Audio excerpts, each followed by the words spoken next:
नमस्कार, दैनिक शिफ्ट का बहुत बहुत स्वागत है। जम्मू की सड़कों पर सुबह से ही देख रहे हैं सुरक्षा के पुख्ता इंतजाम किए गए हैं, यानी कि हाई सिक्योरिटी अरेंजमेंट दिखने को मिल रहे हैं। सुबह सवेरे से ही पुलिस और सुरक्षा के कर्मी जो आपको सड़कों पर देखने को मिल रहे हैं, उसका कारण ये है कि 2 दिन का जो देश की प्रेसिडेंट है उनका दौरा था जम्मू कश्मीर का। कल को उन्होंने कश्मीर का दौरा किया और साफ तौर पर सोशल मीडिया के माध्यम से तस्वीरें और वीडियो से अपलोड हुई थी, और आज वो जम्मू में कुछ ही देर में जम्मू के एयरपोर्ट में उनका आगमन होगा। इस समय की जो तस्वीरें हम बता रहे हैं, इस समय डोगरा चौक में भी काफ़ी देर से यहाँ पर पुलिस की चेकिंग की जा रही थी, और पूरे जम्मू में हमने देखा, सुबह से हम देख रहे थे कि पूरे दिन से यानी कि यहाँ पर पूरी सड़कों पर पुलिस और सुरक्षा बल तैनात थे, और आहिस्ता आहिस्ता वो जो हमला था अब कम होता नजर आया। पर वहीं पर दूसरे सवाल ये भी अब आ रहे हैं कि जम्मू कश्मीर जैसे ये कहा जाता है संवेदनशील इलाका है, जहाँ पर अंतर्राष्ट्रीय स्तर की बैठक जिसे G20 के नाम से जाना गया और करवाया गया, इतनी बड़ी बैठक पूरे सुरक्षा इंतजामों के बीच में पाए तकमील यानी कि पूरी तरह से मुकम्मल तौर पर करवाई गई। और उसके बाद देश की प्रेसिडेंट यानी कि द्रौपदी मुर्मू, श्रीमती द्रौपदी, ये कहेंगे कि द्रौपदी मुर्मू जी यहाँ पर पहुंची हैं जम्मू कश्मीर का दौरा करने के लिए। सुरक्षा के पुख्ता इंतजामात के बीचों बीच कश्मीर का दौरा किया, और उसके बाद जम्मू का आगमन उनका एयरपोर्ट में कुछ ही देर में पहुंचने वाली हैं। फिर सवाल बड़ा ये होता है कि जम्मू कश्मीर में आखिर इलेक्शन के लिए क्यों ये तर्क दिए जाते हैं कि सुरक्षा को ध्यान में रखते हुए इसीलिए इलेक्शन का जब सही समय होगा आपको सूचित किया जाएगा। हाल ही में चीफ इलेक्शन कमिश्नर राजीव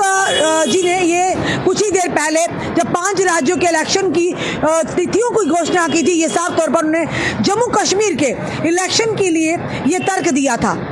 तो क्या लगता है आपको कि अगर G20 जैसी अंतर्राष्ट्रीय सम्मेलन का यहाँ आयोजन किया जाता, पूरी सुरक्षा के पुख्ता इंतजामात के बीच में वो बैठक की जाती है, देश के केंद्रीय मंत्री यहाँ पर आते हैं और प्रेसिडेंट यहाँ पर पहुँचती हैं,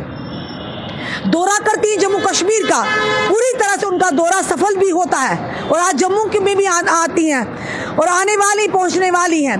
और हालातों का जायजा लेती हैं, पूरी तरह से बैठकें अटेंड करती हैं, कन्वोकेशंस अटेंड करती हैं। फिर इलेक्शंस में कौन सी ऐसी अलग से सुरक्षा देनी पड़ जाती है जिसके चलते सोच विचार करना पड़ रहा है। विपक्षी दल लगातार निशाना साध रहे हैं कि कहीं ना कहीं निर्वाचन आयोग सत्ता पक्ष के इशारे पर नाच रहा है, यानी कहीं ना कहीं ये कहा जा रहा है कि भाजपा के पैरों तले जो भी इस तरह के कारगिल के इलेक्शन का रिजल्ट आया है, भाजपा को ये लग रहा है कि अब कहीं ना कहीं उनकी ज़मीन खिसक रही है। जब तक उन्हें ये नहीं लगेगा कि पूरी तरह से हम तैयार नहीं, यानी कि पूरी तरह से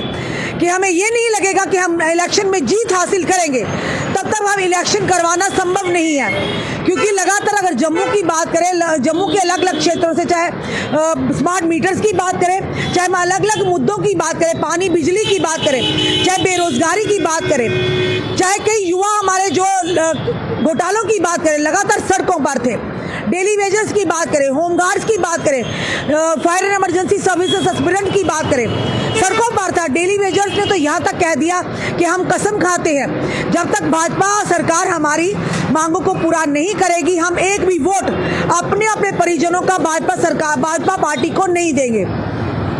वहीं कल कमला शर्मा का जब इंटरव्यू किया, उन्होंने भी ये कह डाला कि हम नोटा का बटन दबाएंगे, इस बार हम मोदी लहर को यानी कि मोदी जी के नाम पर भी वोट नहीं करेंगे। मोदी जी एक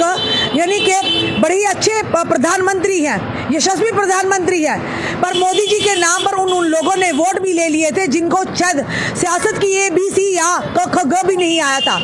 पर उसके बावजूद उन लोगों ने, जिन लोगों पर एक विश्वास था, उन्होंने कहीं ना कहीं जनता का विश्वास तोड़ा है। तो हर बार मोदी जी के नाम पर वोट लेके जनता को मुंह की खानी पड़े, ऐसा तो बिल्कुल भी संभव नहीं है। तो सवाल घुमा फिरा कर वहीं पर आते हैं, अगर जम्मू कश्मीर में G20 अंतर्राष्ट्रीय इंटरनेशनल जो सम्मेलन हो सकता है,